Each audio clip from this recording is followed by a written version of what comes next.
El tapiz de Bayeux, historia, misterio y propaganda medieval. En la vasta colección de reliquias que nos ha legado el mundo medieval, pocas piezas han logrado capturar tanto la imaginación de historiadores, estudiosos y curiosos, como el tapiz de Bayeux. Esta obra monumental, que se extiende a lo largo de más de 70 metros, representa un testimonio visual único de una de las épocas más decisivas de la historia europea. A pesar de su nombre, no se trata en realidad de un tapiz en el sentido técnico, ya que no está tejido, sino que fue meticulosamente bordado sobre lino. Esta distinción técnica no le resta mérito alguno. Al contrario, subraya la extraordinaria labor artesanal que implicó su confección, llevada a cabo con precisión y detalle a finales del siglo XI. Su propósito no era simplemente decorativo. El tapiz fue concebido como una crónica visual, una narrativa contada a través de hilos de colores que representan escenas cuidadosamente compuestas. Cada fragmento de la tela nos lleva por los acontecimientos que desembocaron en la famosa conquista normanda de Inglaterra en el año 1066, una campaña militar que cambió para siempre la historia de las Islas Británicas y de Europa occidental. Las figuras bordadas, las expresiones de los personajes, las armas, los barcos y los símbolos ocultos componen un lenguaje visual que transmite no solo hechos, sino también intenciones políticas y culturales. La historia que el tapiz relata comienza con la muerte del rey Eduardo el Confesor, monarca anglosajón cuya desaparición dejó vacante el trono inglés. Este evento desencadenó una compleja lucha sucesoria entre distintas facciones del poder. Harold Godwinson, un influyente noble sajón, fue proclamado rey, pero su legitimidad fue rápidamente cuestionada por Guillermo, duque de Normandía, quien alegaba haber recibido una promesa previa de sucesión. La tensión entre ambos pretendientes culminó en la emblemática batalla de Hastings, uno de los enfrentamientos más representados y estudiados de la Edad Media. En esa jornada decisiva, Harold cayó en combate, según la tradición, atravesado por una flecha en el ojo, y Guillermo emergió victorioso, reclamando la corona inglesa y dando inicio a una nueva dinastía y a una profunda transformación social, política y lingüística en Inglaterra. El tapiz, actualmente preservado en la ciudad francesa de Bayeux, ha sobrevivido al paso de los siglos con notable integridad. Más allá de ser una fuente histórica de incalculable valor, ofrece una visión profundamente evocadora de los eventos que narra. Sin embargo, hay algo más que lo convierte en objeto de fascinación: su origen, porque, a pesar de su fama y su detallada ejecución, aún hoy permanece sin respuesta definitiva una pregunta que ha intrigado a generaciones de investigadores. ¿Quién fue la persona, o la entidad, que encargó esta obra tan ambiciosa? Durante siglos, una leyenda ampliamente difundida atribuyó el encargo a la reina Matilde, esposa de Guillermo el Conquistador. Según esta versión romántica, la reina, junto a un grupo selecto de sus damas de compañía, habría bordado personalmente el tapiz como una muestra de devoción y celebración de la hazaña militar de su esposo. Esta historia, cargada de simbolismo y ternura, fue tan popular que durante mucho tiempo se conoció a la pieza como el tapiz de la reina Matilde. La imagen de una noble consorte, impulsando con sus propias manos la creación de una obra de tal magnitud, resultaba atractiva, especialmente en una época en que se buscaban relatos heroicos con toques personales y familiares. Sin embargo, los avances en la historiografía y el análisis crítico de las fuentes han ido desmantelando esta narrativa tradicional. Los estudios modernos, basados en la ausencia de evidencia documental contemporánea y en el análisis del contenido mismo del tapiz, han dejado en claro que no hay pruebas que respalden la participación directa de Matilde ni de su entorno inmediato en la creación de la obra. Lo que alguna vez se consideró una certeza, hoy se entiende como una construcción posterior, una leyenda nacida del deseo de dotar a la historia de una dimensión más íntima y femenina. Aunque seductora, esta versión ha sido relegada al terreno de los mitos, dejando abierta la verdadera cuestión de quién fue, en definitiva, el comisionista de una de las obras más asombrosas del arte medieval europeo. Hoy en día, los investigadores coinciden en una teoría mucho más sólida y respaldada por la evidencia, que el verdadero impulsor del tapiz fue el obispo Odo de Bayeux, hermanastro del propio Guillermo el Conquistador. Odo no era una figura menor en el tablero político de su tiempo. Tras la conquista de Inglaterra, se convirtió en uno de los hombres más poderosos del reino, no solo como obispo en Normandía, sino también como conde de Kent en suelo inglés. Su posición le confería tanto autoridad espiritual como poder militar y político, una combinación inusual y estratégica para un clérigo de su rango. En el tapiz, su figura aparece con una frecuencia llamativa. No se limita a un simple papel ceremonial. Se le muestra en escenas clave del relato, bendiciendo a los soldados normandos antes de la batalla, compartiendo la mesa en los banquetes del alto mando, y lo más revelador de todo, liderando activamente a las tropas en el campo de batalla. Su presencia, segundo solo a Guillermo y Harold en número de apariciones, no puede ser casual. Es evidente que quien encargó la obra quiso asegurarse de que su papel quedara grabado en la memoria visual de los presentes y de la posteridad. En ese sentido, el tapiz no solo era una crónica, sino también un espejo cuidadosamente diseñado para reflejar el prestigio del obispo Odo. Este protagonismo visual resulta aún más llamativo al tratarse de un miembro del clero. En un contexto donde los obispos solían quedar al margen de las representaciones militares, Odo aparece como un actor directo de la conquista. Esta elección refuerza la idea de que tuvo una participación activa en el encargo de la obra y quiso inmortalizar su contribución de manera explícita. El hecho de que el tapiz fuera hallado originalmente en la Catedral de Bayeux, una iglesia levantada por el propio Odo y consagrada en 1077, refuerza aún más esta hipótesis.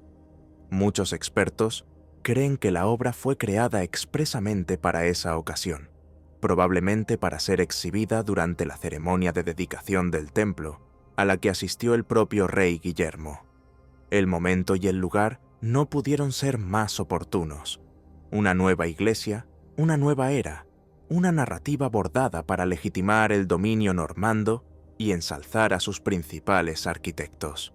Incluso en los pequeños detalles, el dedo de Odo parece estar presente. Algunos personajes secundarios que aparecen nombrados en el tapiz no tienen relevancia histórica aparente, como Walter, un noble menor. Sin embargo, al cruzar sus nombres con el Domesday Book, el exhaustivo censo de propiedades e individuos realizado por orden de Guillermo, se revela que varios de estos hombres eran vasallos directos de Odo. ¿Por qué incluirlos en una obra destinada al público si no era para reforzar la imagen del obispo como figura central de poder y lealtades? Cada nombre bordado, cada gesto representado, parece apuntar a un propósito más amplio: consolidar y comunicar la red de influencia de Odo en un mundo donde la imagen valía tanto como la palabra escrita. En conjunto, estos indicios dispersos construyen un argumento poderoso. El tapiz de Bayeux no fue solo un tributo a la victoria normanda, sino una afirmación clara y deliberada del papel de Odo en la conquista, una pieza de propaganda visual ejecutada con maestría para posicionar al obispo no solo como testigo, sino como protagonista esencial de uno de los eventos más trascendentales de la historia inglesa. Más allá de su posible autoría, el tapiz de Bayeux debe entenderse, ante todo, como un instrumento de comunicación cuidadosamente elaborado. No era solo una representación artística, ni una simple decoración eclesiástica. Era un mensaje visual, accesible a todos, incluso a quienes no sabían leer, es decir, a la inmensa mayoría de la población medieval. En sus figuras bordadas, sus escenas minuciosas y sus símbolos cuidadosamente dispuestos, transmitía una narrativa política contundente, que la reclamación de Guillermo sobre el trono de Inglaterra no solo era válida, sino predestinada. Era la historia oficial de la conquista, contada desde la perspectiva de los vencedores. Esta obra no pretendía ser imparcial. Desde su concepción, el tapiz estaba diseñado para persuadir, para formar una opinión, para dejar grabada en la memoria colectiva una versión específica de los hechos. Presenta a Guillermo no como un usurpador extranjero, sino como el legítimo heredero al trono, traicionado por Harold Godwinson, cuya juramentada lealtad fue rota. Cada escena, cada gesto, cada personaje cumple una función en esta narrativa cuidadosamente orquestada: elevar a Guillermo, justificar la invasión y consolidar la nueva autoridad normanda. La elección del formato también fue clave. A diferencia de un documento escrito, limitado a la élite alfabetizada, el tapiz podía desplegarse ante una multitud. Podía ser contemplado por clérigos, soldados, campesinos y nobles por igual. Su carácter visual lo convertía en una herramienta de propaganda sin precedentes. Una historia bordada que capturaba tanto la imaginación como la conciencia del espectador. Era una lección de historia y de poder, impartida con hilo y aguja. Y aunque no podamos afirmar con certeza quién guió la mano de las bordadoras, todo apunta a una figura que comprendía perfectamente el poder de la imagen y la necesidad de moldear el relato: el obispo Odo. Un hombre que, además de ser religioso y noble, era político y estratega. Su ambición no se limitaba a los altares, se extendía al campo de batalla, al gobierno y al imaginario colectivo de su tiempo. En el tapiz de Bayeux encontró el medio perfecto para inmortalizar no solo la gesta de su medio hermano, sino también su propia posición dentro de esa epopeya. En última instancia, el tapiz no es solo una obra maestra del arte medieval, es una declaración política, un acto de propaganda cuidadosamente calculado y un testimonio vivo de cómo la historia puede ser contada y manipulada con hilo, tela y visión estratégica. El tapiz de Bayeux nos recuerda que la historia, especialmente en la Edad Media, no era solo una sucesión de hechos, sino una batalla constante por controlar el relato. Quien dominaba la narrativa, dominaba la legitimidad. Guillermo el Conquistador entendió esto mejor que nadie, y el obispo Odo lo plasmó con aguja y bordado. Pero si el tapiz es el ejemplo supremo de la propaganda visual medieval, otro episodio, ocurrido más de un siglo después, muestra el lado opuesto: cómo la historia puede volverse en contra de un rey, no por lo que quiso mostrar, sino por lo que no pudo ocultar. Ese episodio involucra a uno de los monarcas más impopulares que jamás haya gobernado Inglaterra, el rey Juan. Su reinado estuvo marcado por fracasos militares, enemistades internas, disputas con el papado y una reputación tan negativa que ningún rey inglés volvió a tomar su nombre. Sin embargo, de todos los momentos que definieron su turbulento gobierno, uno ha perdurado como un misterio fascinante: la pérdida de su tesoro real en las traicioneras marismas del Wash en 1216. Lo que Odo supo bordar como gloria, Juan lo perdió en el barro. Y mientras el tapiz normando se convirtió en símbolo de poder, la desaparición del tesoro real fue vista por muchos como castigo divino, una especie de justicia poética tejida no con hilo, sino con lodo, marea y desgracia. El tesoro perdido del rey Juan. Tragedia en las marismas.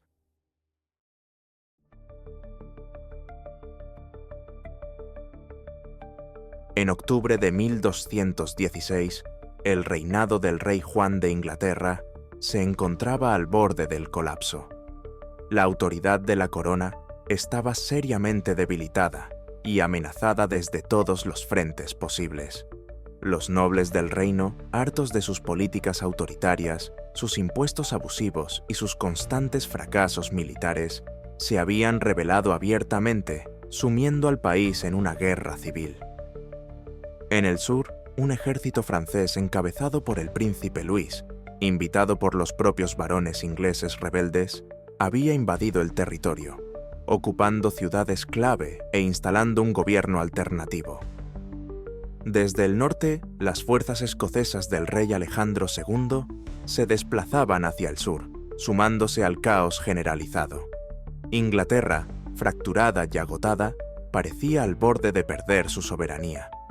El rey Juan, rodeado de enemigos, debilitado por la enfermedad y políticamente aislado, se encontraba atrapado en una tormenta de su propia creación. Sus decisiones erráticas, su desconfianza hacia sus propios aliados y su tendencia a castigar con dureza cualquier oposición habían generado una profunda desconfianza en todas las capas del poder. Era un monarca acorralado, no solo por las fuerzas enemigas, sino también por el desprecio acumulado durante años de un gobierno marcado por el descontento y la inestabilidad. Sin embargo, el golpe más simbólico, y en muchos sentidos, el más devastador de su reinado, no se produjo en el campo de batalla, ni en una sala del trono, sino en un lugar aparentemente inofensivo, una vasta extensión de marismas y arenas movedizas conocida como The Wash, situada en la costa este de Inglaterra. Allí, en medio de un intento desesperado por reorganizar sus fuerzas y salvar lo que quedaba de su autoridad, se produjo un suceso que marcaría para siempre la memoria histórica del reinado de Juan. En esos días cruciales, el rey se hallaba en la ciudad portuaria de King's Lynn, una localidad estratégicamente ubicada junto al estuario. Desde allí, planeaba reabastecer su ejército, reorganizar su logística y continuar su desplazamiento hacia el centro del país, donde aún conservaba apoyos leales. El objetivo era claro: reagrupar a sus tropas en la región de Lincolnshire y lanzar una contraofensiva para recuperar el control del reino. Para acelerar el movimiento de sus fuerzas, Juan decidió dividir su comitiva. Mientras él avanzaría por una ruta más larga y segura por tierra firme, su convoy de equipaje, compuesto por una larga fila de carros, animales de carga, soldados y sirvientes, fue enviado por un camino más directo que atravesaba el estuario de The Wash durante la marea baja. Esta ruta, aunque riesgosa, era conocida por los locales y había sido utilizada en el pasado por quienes sabían interpretar los tiempos de las mareas y evitar las zonas más peligrosas del terreno. El convoy transportaba más que simples provisiones. En sus carros iba el corazón del poder real: cofres repletos de monedas de oro y plata, documentos oficiales, sellos reales, objetos litúrgicos, reliquias religiosas, bienes personales del rey y, según algunos relatos, incluso parte del tesoro ancestral de la corona. Era, en esencia, la riqueza material de la monarquía inglesa en tránsito, confiada al juicio de guías que afirmaban conocer los secretos del estuario. Pero las marismas, engañosamente tranquilas, no perdonan la arrogancia ni el error de cálculo, y aquel día el margen de seguridad se desvaneció sin aviso. La marea subió más rápido de lo previsto, las arenas se volvieron traicioneras, y lo que debía ser una travesía rápida y segura se convirtió, en cuestión de minutos, en un desastre de proporciones legendarias. El convoy transportaba mucho más que simples objetos de valor. Llevaba consigo el peso simbólico de la monarquía inglesa. Cofres repletos de monedas de oro y plata, importantes documentos de estado, cartas selladas, títulos de propiedad, reliquias religiosas, objetos litúrgicos, artículos personales del rey y, según algunas crónicas posteriores, incluso piezas del tesoro real más sagrado, las joyas de la corona. Era, en esencia, el alma física del poder real.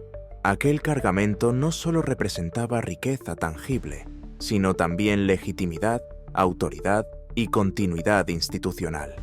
Los encargados de guiar el convoy eran hombres experimentados, conocedores del terreno. Afirmaban saber exactamente cuándo cruzar, por dónde avanzar y qué zonas evitar. Confiaban en su cálculo del ritmo de las mareas y en las rutas firmes del lecho arenoso. Pero el mar no concede segundas oportunidades, y las marismas de The Wash, conocidas por su naturaleza cambiante y traicionera, se convirtieron ese día en un escenario de desastre. La marea, impredecible y veloz, comenzó a elevarse antes de lo esperado. En cuestión de minutos, el terreno que parecía sólido se volvió lodoso, inestable, letal. Las ruedas de los carros comenzaron a hundirse. Los caballos, desesperados, se agitaban atrapados hasta el pecho. Los hombres intentaron salvar lo que pudieron, pero la naturaleza no dio tregua. Las aguas subieron con violencia, barriendo todo a su paso.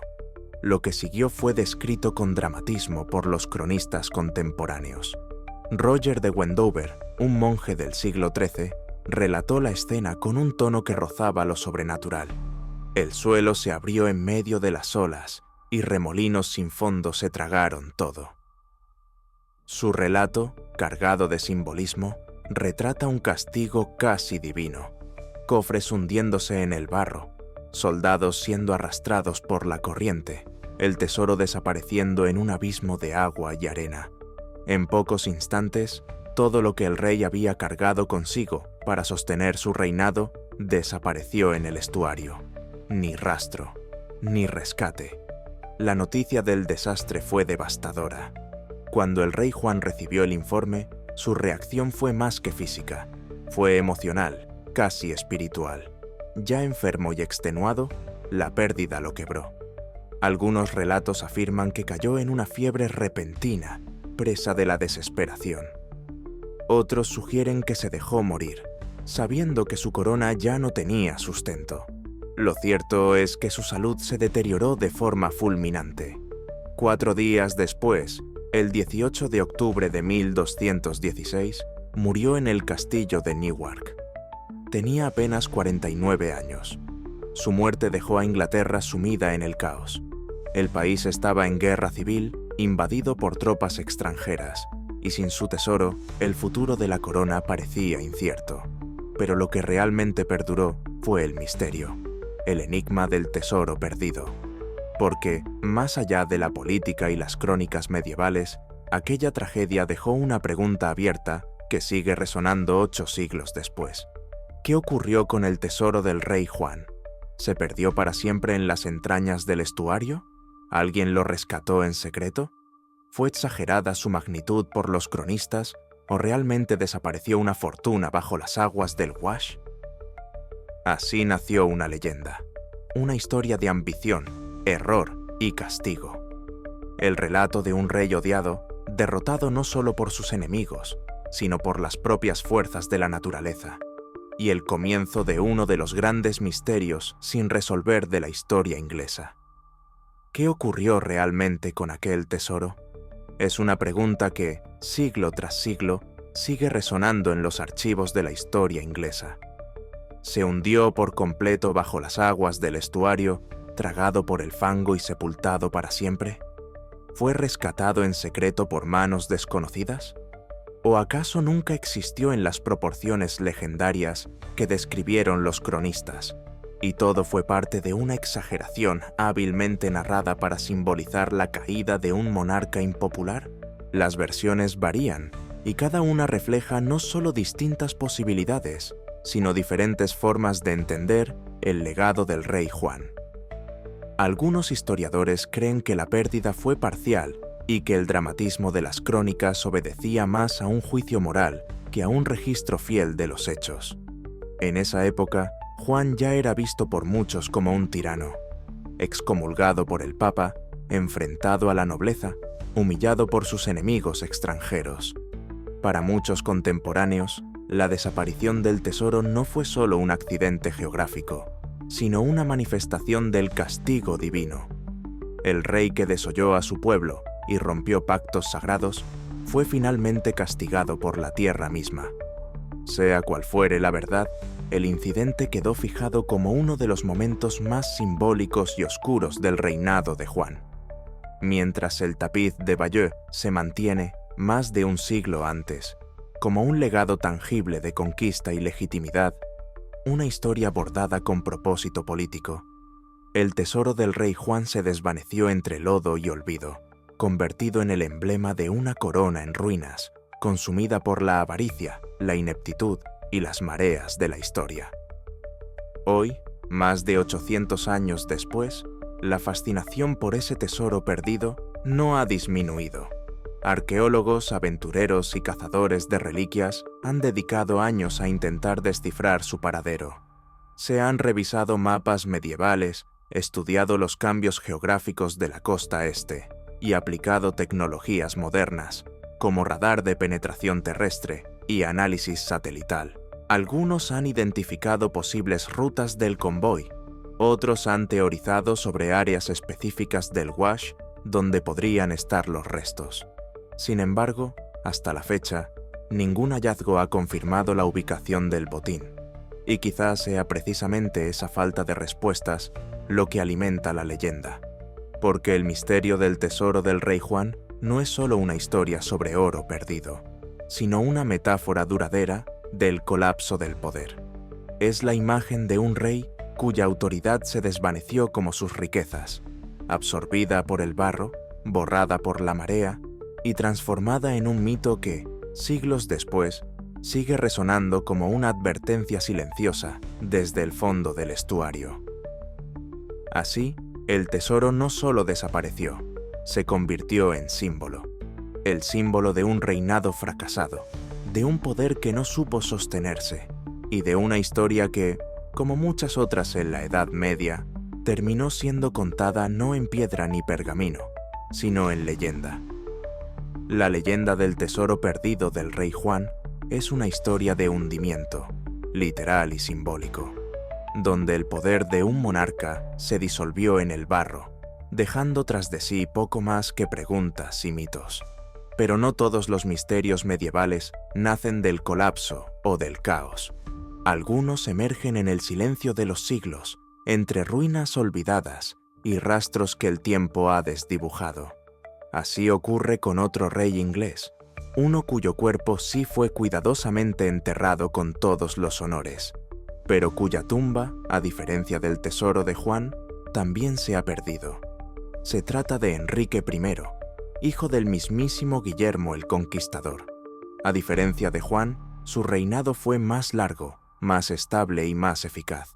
Sin embargo, casi 900 años después de su muerte, su lugar de descanso permanece oculto, enterrado no bajo el mar, sino bajo los escombros de una abadía desaparecida, en medio de una ciudad moderna que ha crecido sin saber con certeza dónde yace uno de sus primeros reyes. Así como el Wash guarda el misterio del tesoro sumergido de Juan, las calles de Reading ocultan la tumba perdida de Enrique. Dos historias separadas por tiempo y circunstancias, pero unidas por una misma pregunta persistente. ¿Dónde está lo que la historia asegura que alguna vez existió? La tumba perdida del rey Enrique I, un rey sin sepulcro.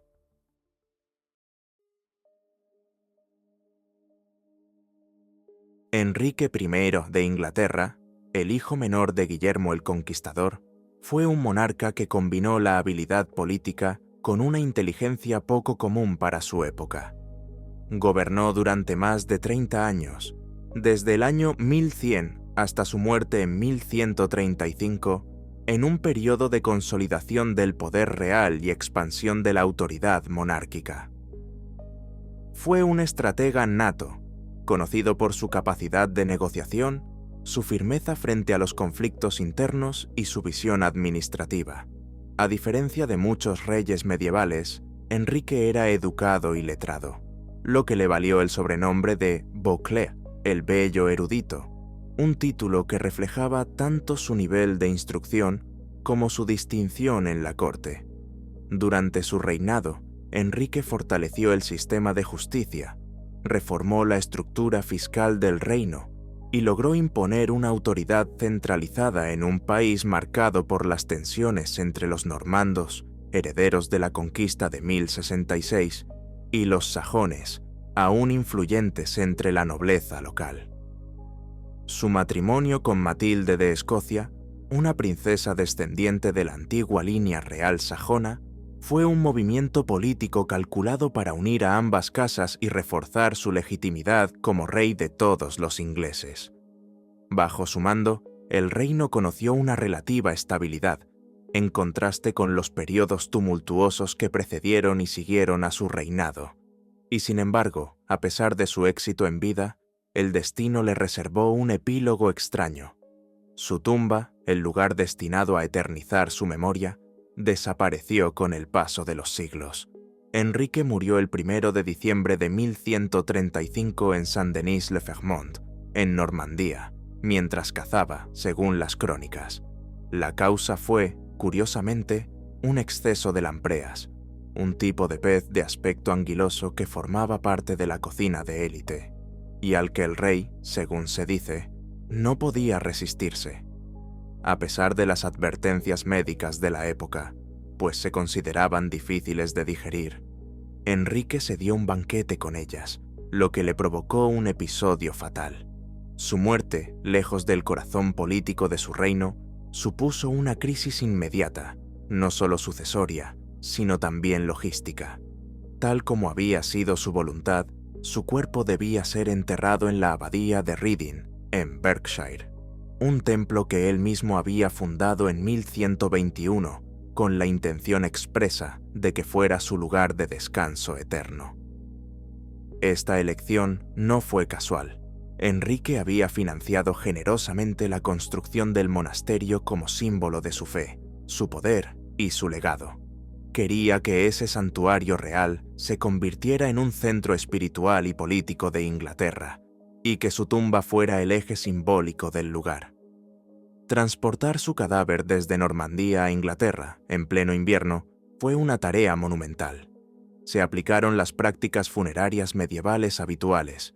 El cuerpo fue embalsamado, sus órganos internos fueron extraídos y enterrados por separado, en un priorato en Rouen, mientras que el resto del cuerpo fue tratado con sal, envuelto en pieles de animales y sellado para resistir el viaje por mar.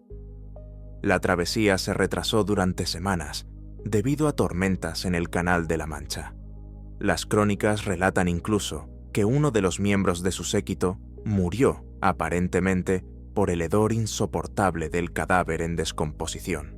Finalmente, semanas después, el cuerpo llegó a Inglaterra. Fue conducido en procesión solemne hasta Reading, donde el 3 de enero de 1136, con la presencia de altos dignatarios, clérigos y miembros de la nobleza, Enrique I fue sepultado frente al altar mayor de la iglesia abacial, en una ceremonia que reflejaba su estatus y su legado como uno de los grandes constructores del Estado inglés. Esa tumba, durante siglos, fue un punto de referencia sagrado. Pero el tiempo, la destrucción y la indiferencia posterior la borrarían casi por completo. El traslado del cuerpo de Enrique I desde Normandía hasta Inglaterra fue, sin duda, una de las travesías fúnebres más arduas y lúgubres registradas en la historia medieval. Siguiendo las prácticas funerarias de la nobleza del siglo XII, sus órganos internos fueron cuidadosamente retirados y enterrados por separado en un priorato de Rouen, dejando el resto del cuerpo preparado para un viaje largo y complejo. Fue embalsamado rudimentariamente, tratado con sal para evitar la descomposición inmediata, y envuelto en gruesas pieles animales con el objetivo de preservar lo poco que pudiera resistir el paso del tiempo y los rigores del invierno. Sin embargo, ni los métodos ni la fe lograron detener por completo el proceso natural.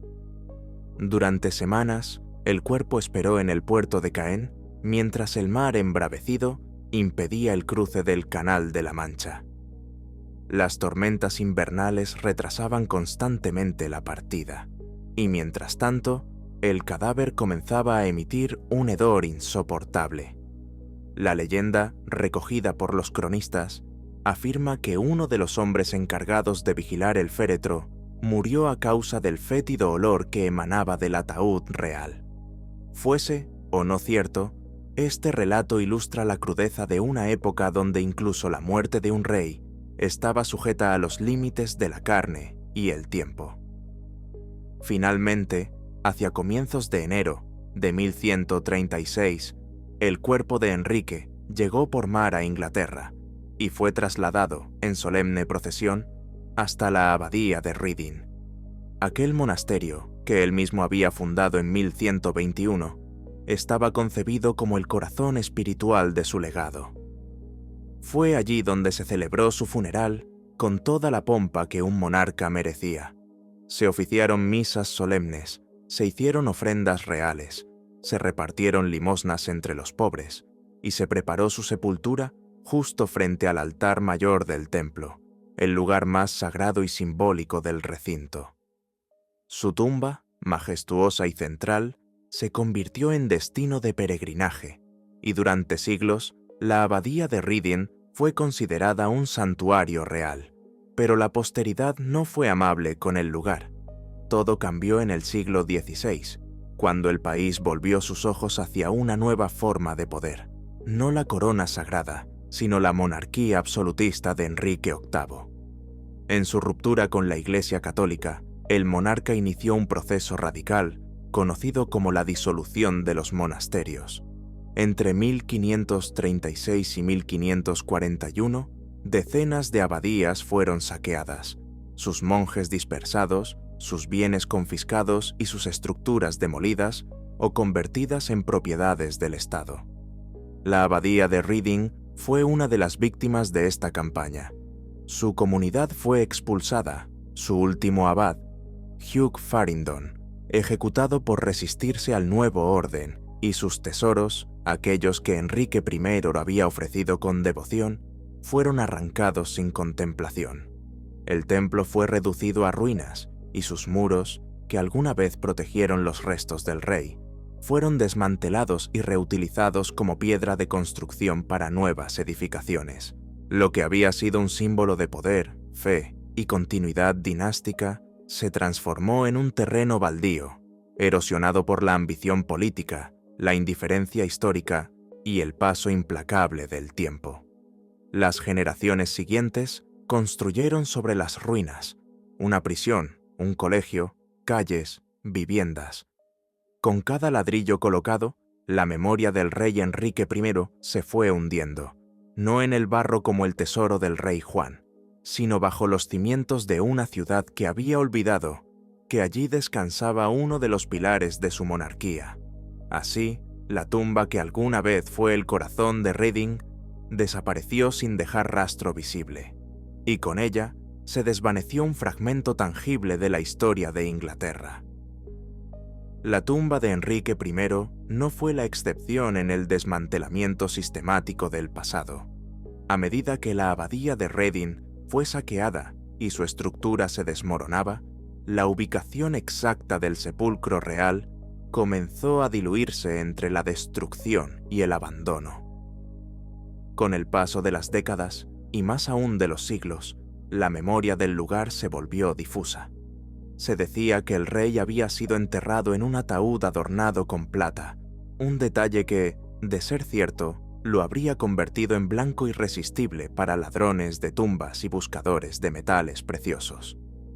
Algunos relatos tardíos sugieren que los restos fueron profanados, robados o simplemente esparcidos, víctimas de una época que ya no veía en ellos un símbolo de respeto, sino una fuente de botín. Sin embargo, no todos están convencidos de que la tumba haya desaparecido por completo. Hay quienes creen que los restos de Enrique I permanecen silenciosos bajo lo que hoy es un conjunto heterogéneo de estructuras modernas: un colegio, un antiguo orfanato, una prisión victoriana y patios pavimentados. Todos ellos construidos sobre o cerca del lugar donde alguna vez se erigió el altar mayor de la abadía.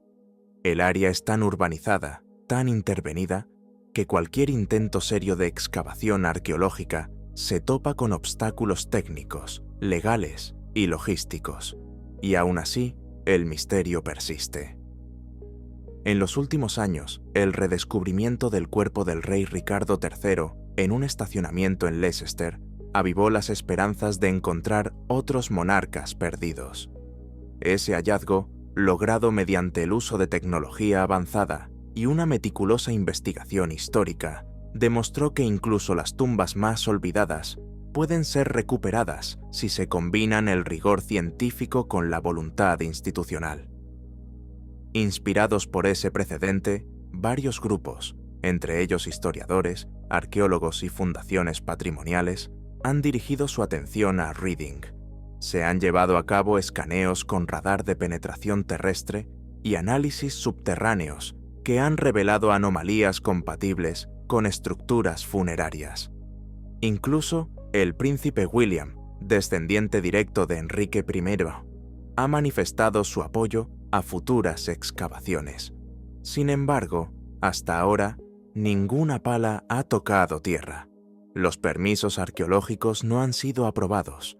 Las complicaciones derivadas de la presencia de una prisión activa en el terreno han enfriado los avances. La historia, literalmente, permanece sepultada. Y así, el destino final del rey que consolidó el aparato administrativo del Estado inglés continúa envuelto en sombras. La tumba de Enrique I, como el tesoro del rey Juan, se ha transformado en un símbolo de pérdida. No una pérdida accidental, sino una desaparición paulatina provocada por la indiferencia, por la transformación del paisaje, por el olvido institucional. Ambos relatos comparten un mismo destino, el de un poder que, en su momento, fue absoluto, pero que con el tiempo se desvaneció, no entre honores ni recordatorios, sino bajo capas de tierra, de silencio y de historia no contada. Hoy, quienes caminan sobre los restos invisibles de la abadía de Reading lo hacen sin saber que, quizá bajo sus pies, reposa el primer rey inglés en ser verdaderamente enterrado en suelo inglés desde la conquista normanda. Un rey que fundó su propio mausoleo, planeó su eternidad y que, sin embargo, fue tragado no por el mar ni por la guerra, sino por el lento pero implacable olvido del tiempo.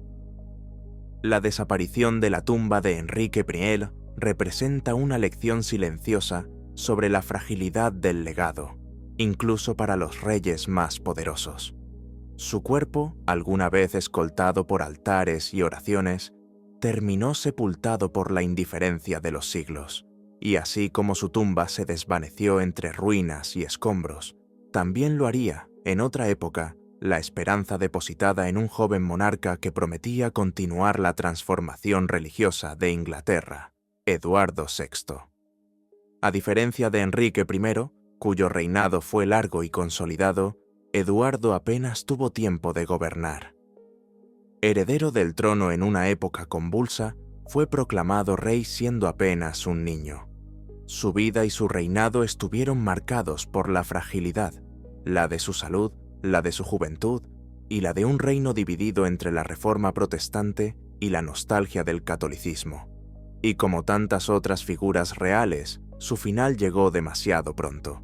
Pero a diferencia del rey Enrique, cuyo cuerpo se perdió, Eduardo VI fue sepultado con ceremonia, aunque su corta vida dejó tras de sí un legado inconcluso, una reforma interrumpida y, como veremos, una muerte que aún genera preguntas.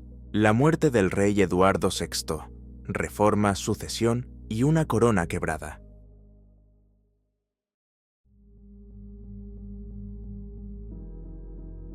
Eduardo VI fue el hijo largamente esperado de Enrique VIII y su tercera esposa, Jane Seymour.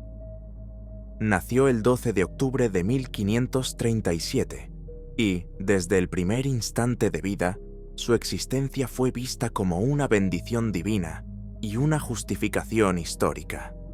No era solo un príncipe, era el heredero que validaba años de decisiones drásticas.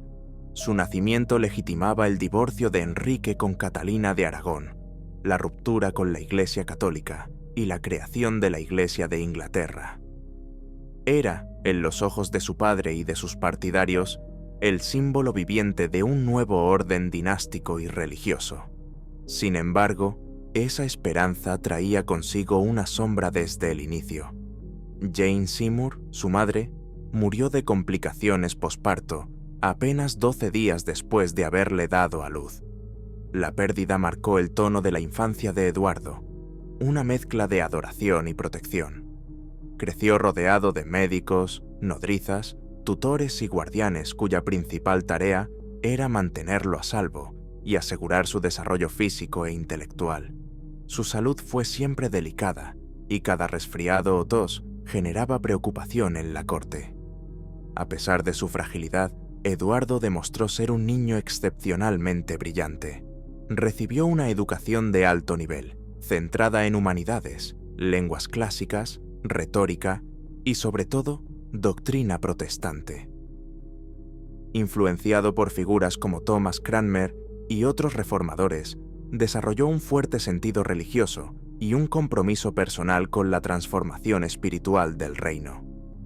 Su intelecto precoz y su devoción fervorosa hicieron que muchos lo imaginaran como un nuevo Josías, un joven rey bíblico llamado a purificar el templo y restaurar la fe verdadera. Cuando Enrique VIII murió en enero de 1547, Eduardo tenía solo 9 años. La corona pasó a sus manos, pero el gobierno efectivo quedó a cargo de un consejo de regencia. Al principio, el poder fue ejercido por su tío materno, Edward Seymour, duque de Somerset, quien actuó como Lord Protector. Más adelante, tras la caída de Somerset, el control lo asumió John Dudley, duque de Northumberland, un político ambicioso pero eficaz. Durante estos años de regencia, con el respaldo ideológico y personal del joven Eduardo, Inglaterra profundizó sus reformas religiosas. Se abolieron las misas en latín, se introdujo el Book of Common Prayer como texto litúrgico oficial, se permitió el matrimonio del clero y se confiscaron propiedades eclesiásticas. Además, se redactaron los 42 artículos, un conjunto de principios doctrinales que delineaban claramente la identidad protestante de la Iglesia de Inglaterra, alejándola definitivamente del catolicismo. Todo esto ocurrió mientras la figura del joven rey era utilizada como estandarte moral de la nueva fe. Se imprimieron libros con su imagen, sermones que exaltaban su pureza doctrinal y pinturas que lo mostraban como un niño rey elegido por Dios para reformar su nación. Su presencia legitimaba cambios profundos que, de otro modo, habrían sido impensables en tan corto tiempo. Pero mientras las reformas se aceleraban y los discursos lo glorificaban, el cuerpo de Eduardo comenzaba a traicionarlo. Ya en su adolescencia, la salud del rey empezó a deteriorarse de forma constante. Episodios de fiebre, tos persistente, debilidad física y pérdida de peso se volvieron frecuentes. Los médicos de la corte intentaron diversos tratamientos, muchos de ellos más perjudiciales que beneficiosos, en un intento por detener un mal que avanzaba sin piedad. La preocupación crecía, pero el silencio se mantenía. La figura de Eduardo seguía siendo proyectada como fuerte, piadosa y destinada a la gloria. Sin embargo, su final estaba cada vez más cerca. A comienzos de 1553, la salud de Eduardo II se había vuelto imposible de ignorar. Con apenas 15 años, el joven rey sufría síntomas cada vez más alarmantes: fiebre constante, accesos de tos acompañados de sangre, una debilidad que lo mantenía postrado y una progresiva hinchazón de sus extremidades. Su rostro perdió color, su piel adquirió una tonalidad grisácea con un leve tinte azulado, y su cuerpo, otrora frágil pero vivaz, se consumía a ojos de toda la corte. Los médicos intentaron todo lo que tenían a su alcance. Le aplicaron sangrías, le recetaron pócimas a base de mercurio y antimonio, lo sometieron a vapores y ungüentos, tratamientos que hoy consideraríamos más tóxicos que curativos. Y aún así, el deterioro fue imparable. Algunos cortesanos comenzaron a susurrar sobre la posibilidad de un envenenamiento, alimentando teorías conspirativas que apuntaban tanto a enemigos internos como a potencias extranjeras.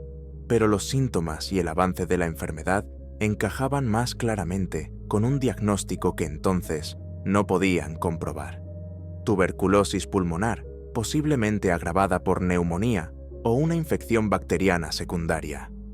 Con la certeza de la muerte acercándose, el reino entró en una nueva etapa de tensión, la sucesión.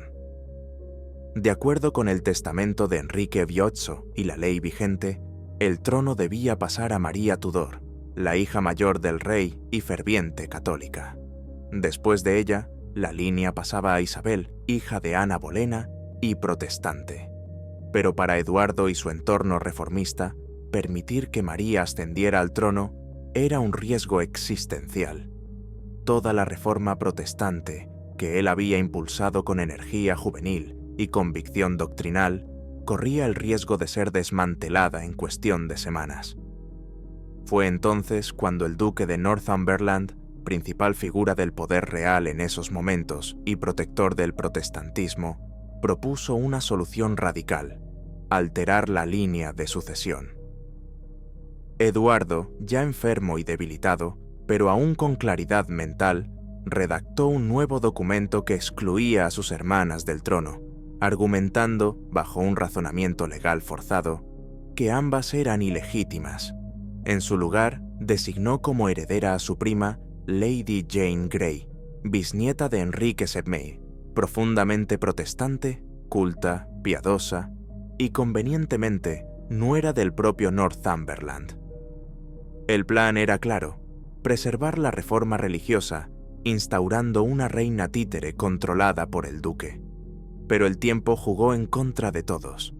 Eduardo murió el 6 de julio de 1553, con apenas 15 años y sin haber gobernado nunca por completo.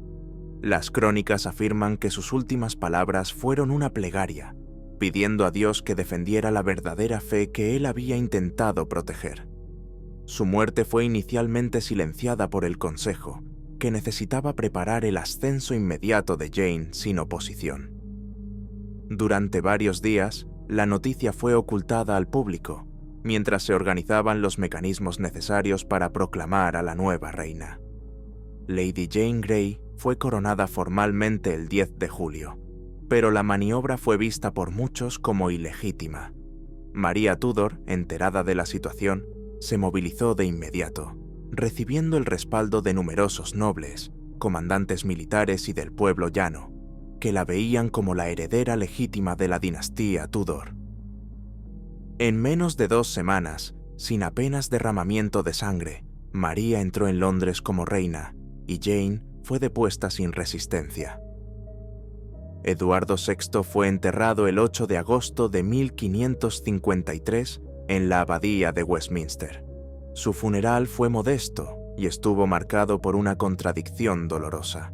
Aunque había sido el primer monarca inglés, criado enteramente como protestante, el servicio fúnebre fue católico, siguiendo órdenes de la nueva reina. Fue una última ironía, una forma simbólica de borrar parte de su legado desde el mismo acto de su despedida. El breve reinado de Eduardo dejó una huella profunda. Fue un momento de reforma intensa, de transformación litúrgica y doctrinal, de ruptura con siglos de tradición católica. Pero su muerte prematura convirtió todo ese esfuerzo en una obra inconclusa, una estructura a medio construir. Lo que siguió fue una reacción violenta, el intento de María por restaurar el catolicismo en Inglaterra, que derivó en persecuciones, hogueras y división. Eduardo VI fue el rey niño que no llegó a ser hombre, el reformador que no tuvo tiempo de consolidar su visión. Su vida terminó como había empezado, rodeada de expectativas, marcada por fragilidad y envuelta en una lucha por el alma espiritual de Inglaterra. El funeral de Eduardo VI, celebrado el 8 de agosto en la abadía de Westminster, fue una despedida tan simbólica como reveladora. María Tudor, ya coronada como reina, autorizó que el servicio se realizara con liturgia católica, en abierto contraste con las convicciones protestantes del joven rey. Para muchos observadores de la época, aquella decisión no fue un simple gesto ceremonial, sino un acto cargado de intención política. Un mensaje claro de que el orden que Eduardo había intentado construir estaba siendo desmantelado desde su tumba.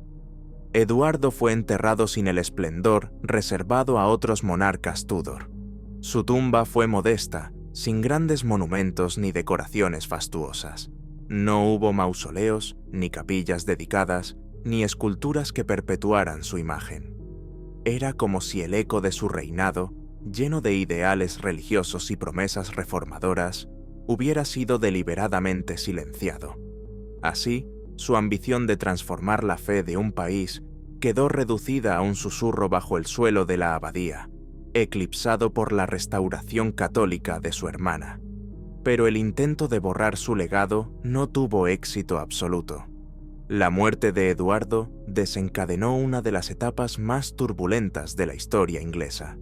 El breve reinado de Lady Jane Grey, su sucesora designada, terminó con su ejecución. La llegada al poder de María Tudor marcó el retorno al catolicismo, y con él una serie de persecuciones religiosas que sumieron al país en el miedo y la división. Decenas de protestantes fueron quemados en la hoguera por herejía, y las tensiones entre católicos y reformistas se agudizaron como nunca antes. Inglaterra oscilaba entre dos visiones del mundo, una anclada en la tradición medieval y otra que intentaba abrirse paso hacia la modernidad religiosa. Y sin embargo, aunque María intentó borrar las huellas del protestantismo, muchas de las reformas impulsadas bajo Eduardo VI demostraron ser más profundas de lo que sus enemigos suponían. La semilla había sido plantada y no tardaría en germinar. Con la ascensión de Isabel I al trono, en 1558, la balanza volvió a inclinarse hacia la fe protestante. Aunque Isabel adoptó un enfoque más moderado que su medio hermano, su gobierno consolidó muchas de las bases que Eduardo había dejado: la supremacía de la corona sobre la Iglesia, la liturgia en inglés, la autoridad real sobre los obispos y una identidad religiosa nacional separada de Roma. En muchos sentidos, fue ella quien terminó de construir el edificio espiritual que Eduardo apenas había comenzado a esbozar. Así, la figura de Eduardo VI permanece como un símbolo inacabado, una promesa interrumpida. No fue un rey de conquistas ni de alianzas internacionales, fue un rey de ideas. Su corta vida estuvo dominada por una visión reformadora que no tuvo tiempo de consolidar, pero que dejó un legado más duradero de lo que muchos imaginaron en el momento de su muerte. Hoy, su tumba discreta en Westminster encierra más que los restos de un adolescente real. Guarda el recuerdo de un proyecto ambicioso, de un cambio doctrinal que sobrevivió a la persecución y de una Inglaterra que, aunque dividida, se encaminaba inevitablemente hacia una nueva identidad religiosa. Y aún resuena la misma pregunta que acompañó su muerte. ¿Qué habría pasado si hubiera vivido más allá de los 15 años? ¿Hasta dónde habría llevado su reforma? ¿Habría evitado las hogueras de María o fortalecido antes el equilibrio de Isabel? Nunca lo sabremos, pero su ausencia dejó una huella profunda, porque a veces, incluso un rey fugaz puede alterar el curso de la historia. La historia de Eduardo VI es la de un heredero esperado, preparado para reinar, pero vencido por la enfermedad antes de alcanzar la adultez. Su muerte dejó un vacío no solo político, sino emocional. Era la esperanza de una dinastía que había sacrificado tanto para asegurar su linaje. Y aunque su reinado fue breve, su legado doctrinal marcó un punto de inflexión en la historia religiosa de Inglaterra. Pero no fue el único niño marcado por el peso de una herencia imposible. Unos años antes de la muerte de Eduardo, en medio del torbellino político que siguió al reinado de Enrique VIII, nacía Mary Seymour, hija póstuma de Catherine Parr, la última esposa de Enrique, y de Thomas Seymour. Su corta vida quedó envuelta en el silencio. Nació con un nombre que implicaba poder, linaje y promesa. Pero a diferencia de Eduardo, no tuvo ni trono, ni consejo, ni protección. Apenas dejó rastro. La historia de Mary Seymour no es la de una reina, sino la de una niña que desapareció del relato oficial. Y en su ausencia, como en la tumba sin monumento de Eduardo VI, lo que permanece es el misterio. La desaparición de Mary Seymour, la hija invisible de la realeza.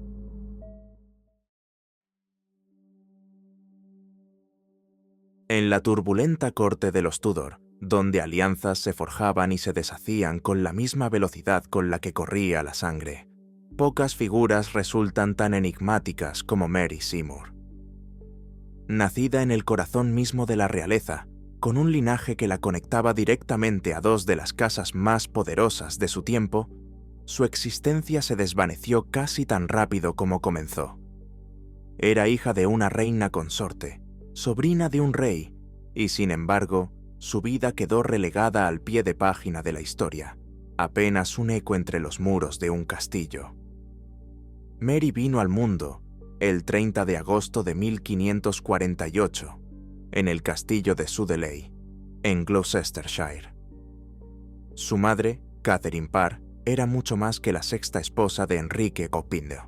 Fue la única que logró sobrevivirlo, una mujer culta, devota y con aguda inteligencia política, que actuó como enfermera, consejera y figura materna para los hijos del rey. Tras la muerte de Enrique, Catherine se casó en secreto con Thomas Seymour, un hombre ambicioso, hermano de Jane Seymour, la madre del joven Eduardo VI, y por tanto tío directo del rey. El matrimonio, celebrado en la sombra y sin el permiso formal del consejo, generó un escándalo inmediato. Para muchos, era una jugada arriesgada en la intrincada red de poder que definía la corte. Y mientras los rumores crecían, Mary nacía en un entorno de expectativas y tensiones. Pero la alegría del nacimiento fue rápidamente eclipsada por la tragedia.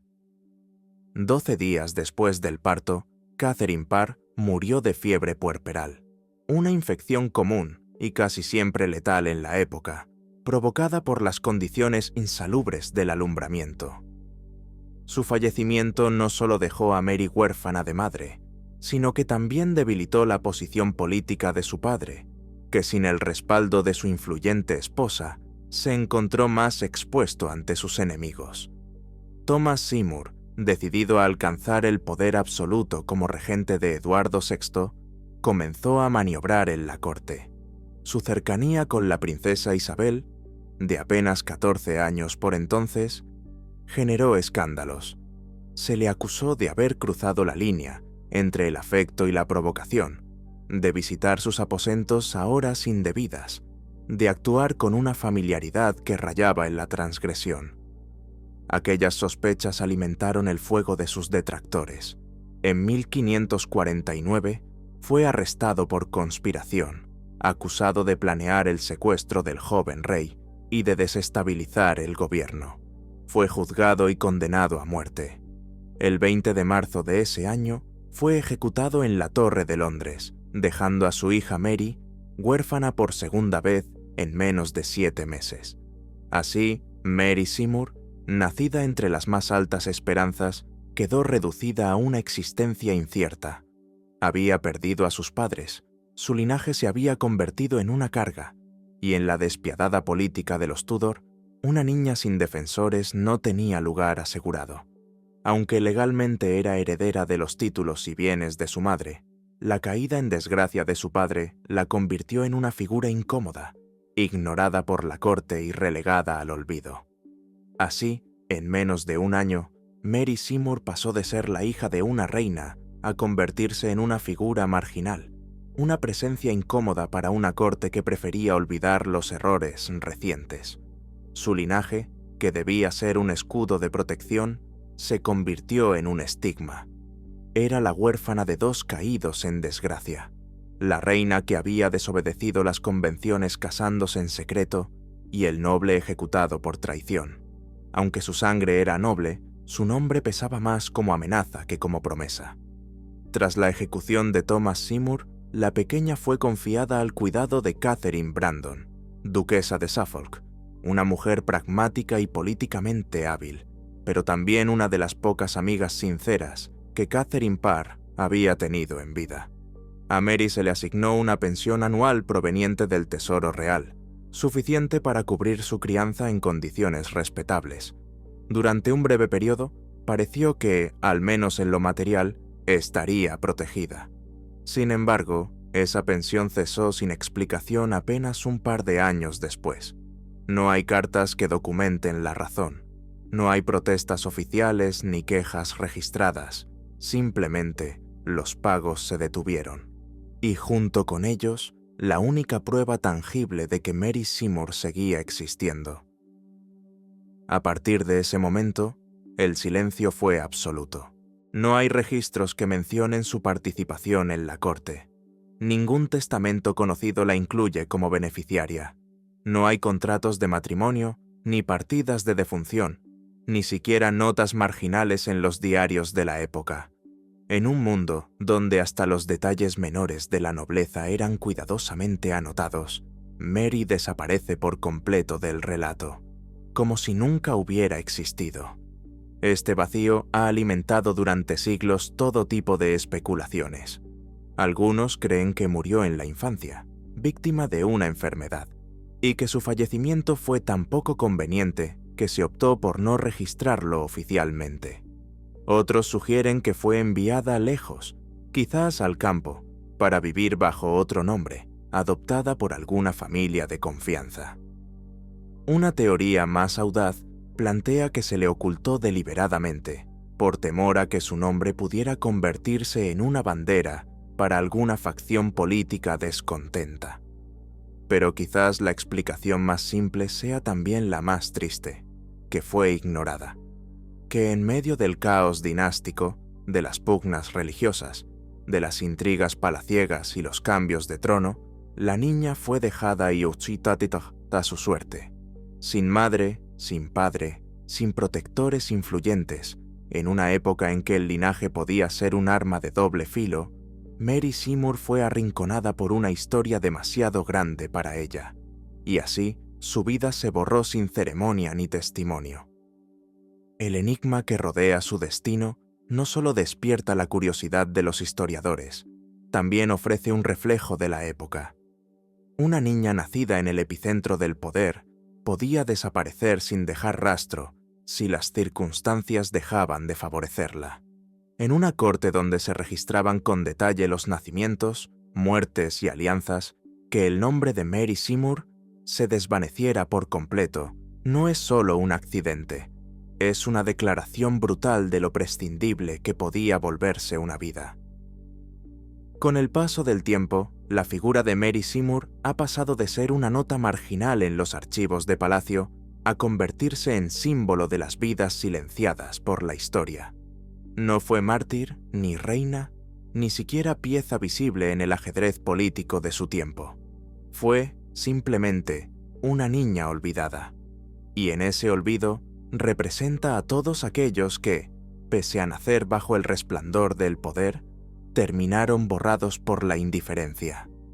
Lo que vuelve su historia especialmente poderosa no es la ausencia de detalles, sino la potencia del contraste. Era hija de una mujer que ocupó el trono como consorte, sobrina directa de un rey niño que marcó la dirección espiritual del país y descendiente de una dinastía obsesionada con la herencia. Su lugar en el mundo debería haber estado garantizado, pero bastó una combinación de desgracias personales y decisiones ajenas para reducir su existencia a un misterio sin epílogo. Hoy se la recuerda como la niña fantasma de los Tudor, una figura cuya sombra recorre los márgenes de la historia inglesa sin una tumba, sin un retrato, sin un final claro. Su destino sigue siendo objeto de especulación, literatura y estudio, no porque haya dejado un legado tangible, sino precisamente por lo contrario, porque su ausencia se siente como una injusticia no resuelta, una pregunta abierta que desafía la narrativa triunfalista de los linajes reales. En ese sentido, Mary Seymour no es solo un enigma histórico, es también un recordatorio de lo efímero del poder, de la fragilidad del privilegio, y de cómo, incluso en las familias más vigiladas y registradas del mundo, hay vidas que desaparecen sin que nadie sepa, ni parezca querer saber qué fue de ellas. La historia de Mary Seymour es una ventana al poder del olvido. Cómo una figura nacida en el centro mismo del poder puede desaparecer sin dejar rastro, sepultada por la indiferencia de su tiempo. Es una vida que, por falta de testigos, se convirtió en misterio, un destino que resiste la certeza y alimenta la conjetura. Y es precisamente esa tensión entre lo que existió y lo que se perdió lo que conecta su historia con otro enigma de la historia inglesa. La obra desaparecida de William Shakespeare, Love's Labour's Won. Si Mary es la niña fantasma de la corte Tudor, esta comedia ausente es el fantasma literario del canon shakespeariano. Ambos casos nos enfrentan al mismo vacío inquietante, lo que alguna vez fue mencionado, registrado, incluso celebrado, pero que hoy se ha desvanecido, dejándonos solo el eco de lo que pudo haber sido. En el caso de Mary, una vida.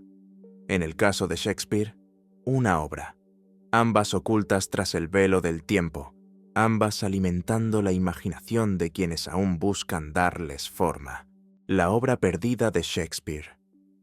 Love's Labour's Won.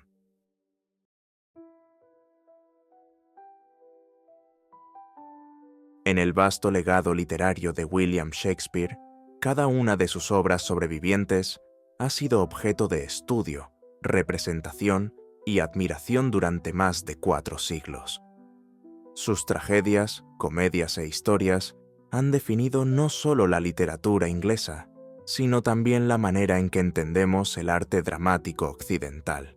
Sin embargo, entre las obras preservadas y celebradas, existe una pieza cuya sola mención ha despertado más preguntas que respuestas: Love's Labour's Won.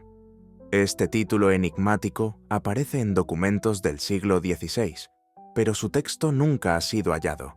Su existencia es un susurro entre los catálogos de la época, una obra conocida solo por su nombre, pero cuya historia, personajes y diálogos se han perdido en el tiempo.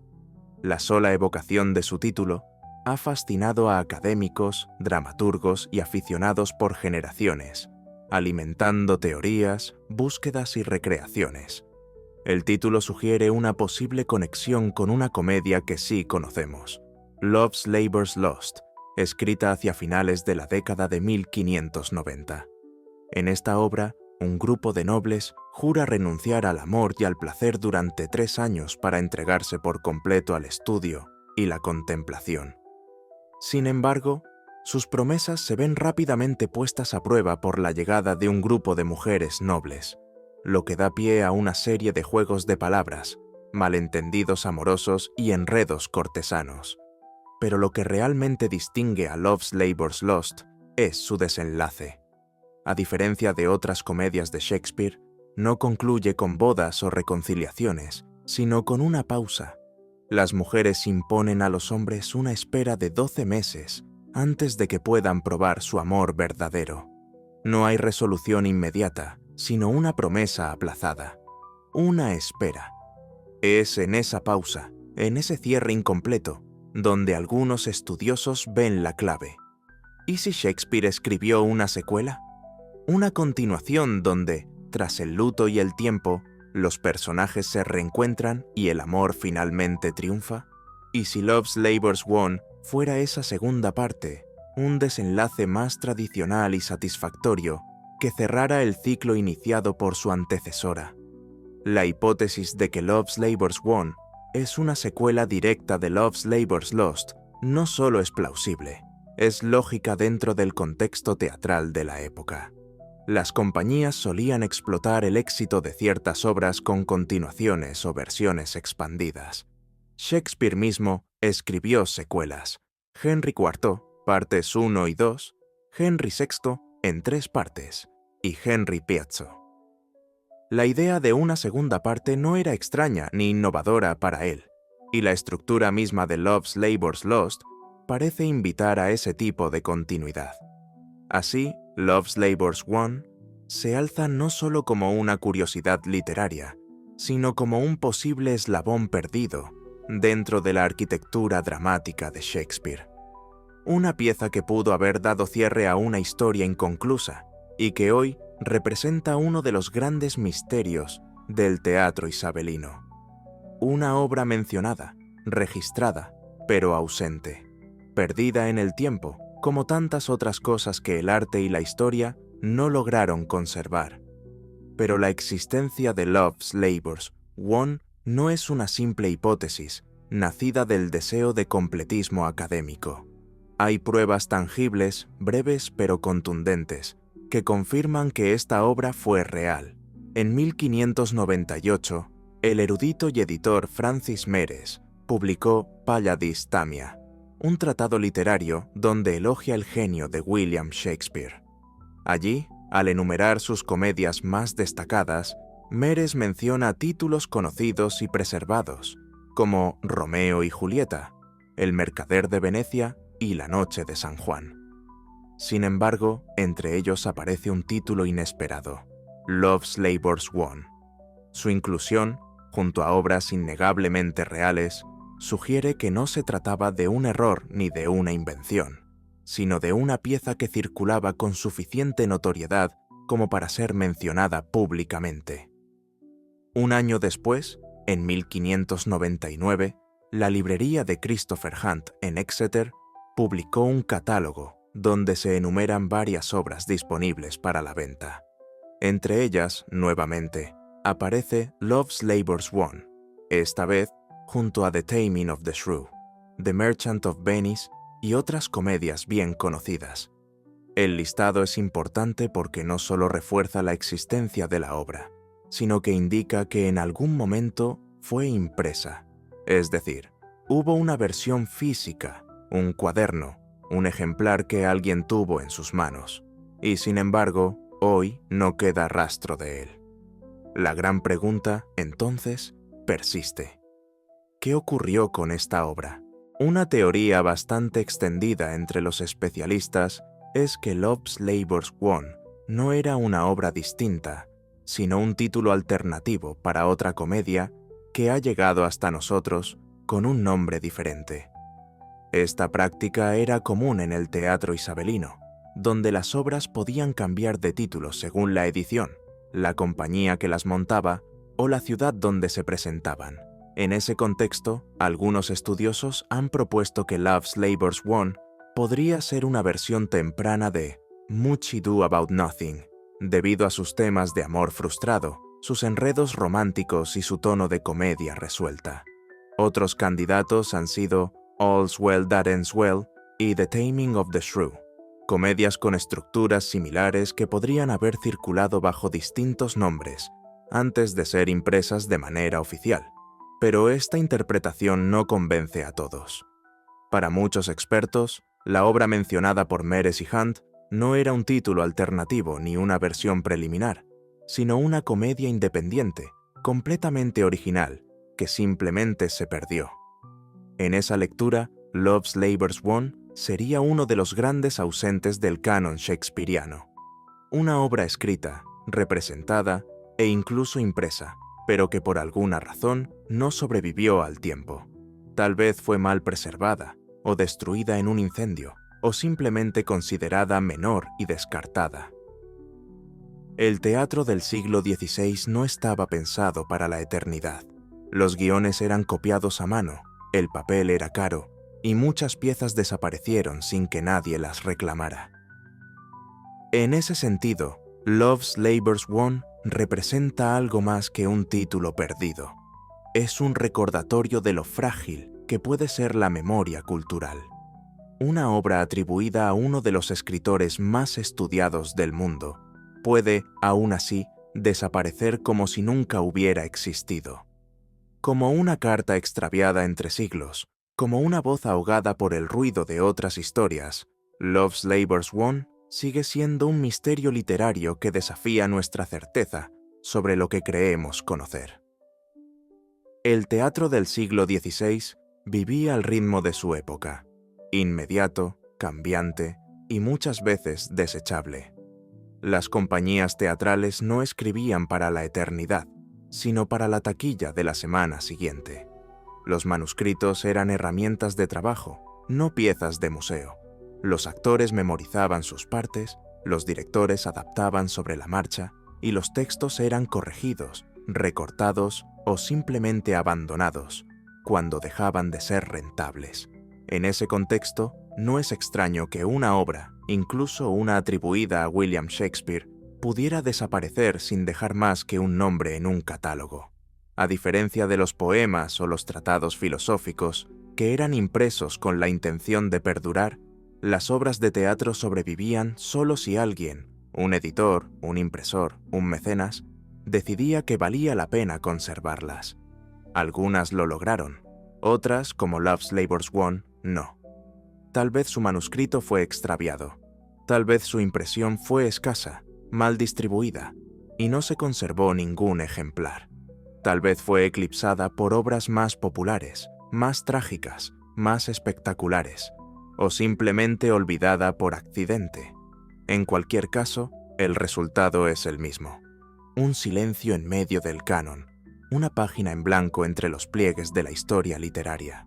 Pero lo que convierte a Love's Labour's Won en un enigma tan potente no es solo su ausencia, sino su simbolismo.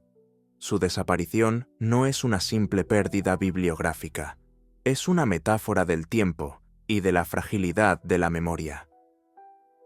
Que incluso la voz de Shakespeare, ese autor convertido casi en sinónimo de la literatura misma, pueda contener un hueco, una obra olvidada, un título huérfano, nos recuerda que la historia es una narración incompleta por naturaleza.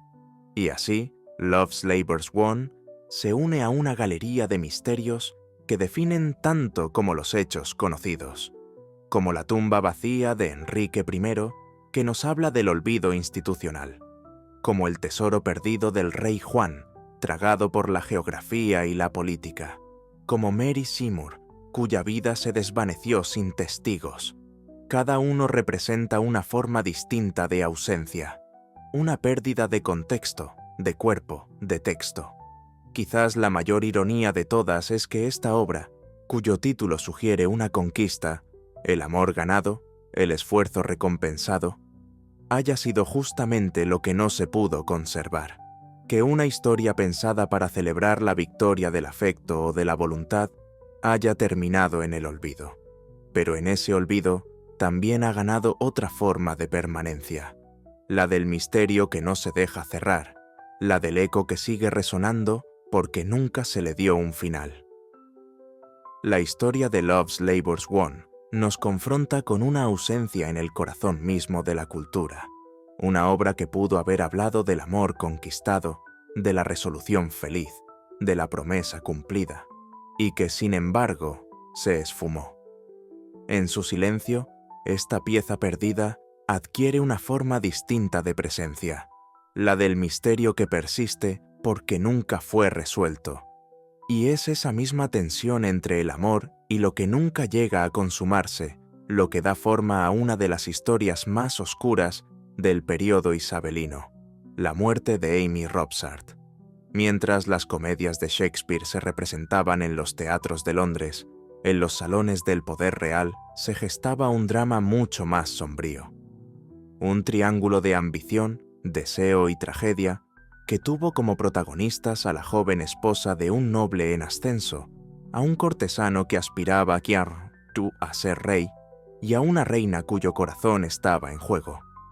La caída de Amy Robsart no solo marcó el final de una vida, sino que selló el destino político de su esposo y dejó una sombra sobre la corona de Isabel I.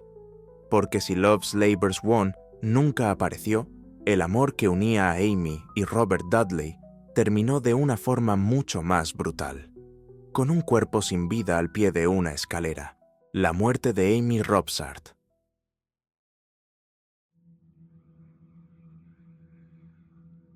El 8 de septiembre de 1560, el cuerpo de Amy Robsart fue hallado sin vida al pie de una escalera en Cumnor Place, una residencia campestre en Oxfordshire. Tenía apenas 28 años. Oficialmente, se dictaminó que su muerte fue un accidente. Se dijo que cayó por las escaleras y se rompió el cuello.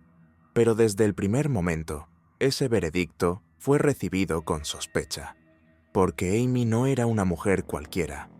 Era la esposa de Robert Dudley, el favorito personal y, según muchos, el amante de la reina Isabel I de Inglaterra. La relación entre Dudley e Isabel era uno de los secretos peor guardados de la corte. Se conocían desde la infancia, y al ascender Isabel al trono, Dudley se convirtió rápidamente en su confidente, su compañero constante y su sombra en todos los asuntos importantes del reino. La reina lo colmó de títulos, tierras y poder, generando celos y rumores que se multiplicaban con cada mirada, cada gesto compartido. Pero había un obstáculo para ese vínculo.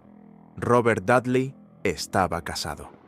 Amy Robsart y Robert Dudley se habían casado en 1550, cuando ambos eran jóvenes y aún lejos del centro del poder. Su unión fue al principio una alianza conveniente entre familias nobles, pero con el tiempo la relación se volvió distante, marcada por ausencias prolongadas y un creciente desequilibrio de poder. Mientras Dudley ascendía como favorito real, Amy vivía lejos de la corte, recluida en residencias rurales, apartada de la vida pública. En los años previos a su muerte, se sabe que Amy sufría de problemas de salud y que mostraba signos de angustia emocional. Algunos testimonios sugieren que sospechaba del vínculo entre su esposo y la reina. Otros aseguran que deseaba fervientemente dejar de ser un obstáculo. Sea cual fuera su estado real, lo cierto es que murió en un momento extraordinariamente delicado, justo cuando se especulaba abiertamente con la posibilidad de que Isabel I se casara con Dudley. La noticia de su muerte desató un escándalo político inmediato. Las sospechas recayeron, naturalmente, sobre Robert Dudley. Aunque él estaba en Londres ese día y no se encontraba en la casa, su posición, su deseo de ascenso y la conveniencia de la muerte de su esposa fueron suficientes para que muchos asumieran su culpabilidad. Se formó una investigación oficial y un jurado de instrucción determinó que Amy había muerto por accidente. Según el informe, el cuello se le partió de tal forma que murió al instante, sin signos de lucha o intervención externa. Pero esa explicación no convenció a todos. Algunas voces, incluso dentro de la corte, insinuaron que Dudley había ordenado su asesinato para allanar el camino hacia el matrimonio con Isabel. Otros apuntaron a que su muerte fue provocada, no por violencia directa, sino por descuido, o incluso por veneno a largo plazo. Una tercera teoría, más trágica aún, sugiere que Amy pudo haberse quitado la vida, atrapada entre la soledad, la enfermedad y la certeza de que su esposo la había dejado de lado. Fuera cual fuera la verdad, la muerte de Amy Robsart cambió el destino de Inglaterra. El escándalo fue tan fuerte que Isabel I se vio obligada a poner distancia con Dudley. Aunque nunca lo apartó completamente de su círculo, el sueño de un matrimonio entre ambos se volvió políticamente inviable. Dudley siguió siendo un hombre poderoso, pero siempre con una sombra detrás, la de una esposa muerta en circunstancias sospechosas, y la de un amor que quizás se convirtió en su ruina. Así, la historia de Amy Robsart no es solo la crónica de una muerte misteriosa, es también un retrato de los límites del poder y del precio que puede tener la ambición. Una joven noble, relegada al margen de una relación de Estado, cuya muerte marcó el destino de una reina y de un hombre que aspiró a estar a su lado. Como en las tragedias de Shakespeare, el amor y la muerte se entrelazan aquí con la política, dejando tras de sí una pregunta que siglos después aún resuena. ¿Fue Amy víctima de un accidente, de una conspiración, o simplemente de haber nacido en el lugar equivocado, amando al hombre equivocado? Hoy recorrimos 7 historias fascinantes. Descubriste cómo un tapiz puede narrar una conquista, cómo un tesoro real puede hundirse sin dejar rastro, cómo la tumba de un rey puede desaparecer, cómo la muerte de un joven monarca puede cambiar una nación, cómo una princesa puede desvanecerse del relato oficial, cómo una obra de Shakespeare puede perderse para siempre, y cómo una muerte en apariencia accidental puede alterar el curso del poder. Si te gustó este contenido, suscríbete para no perderte las próximas historias. Déjame saber en los comentarios cuál de estas historias te impactó más. Y si crees que esto puede interesar a alguien más, compártelo. Así ayudamos a que más personas descubran el lado oculto de la historia. Nos vemos en el próximo video.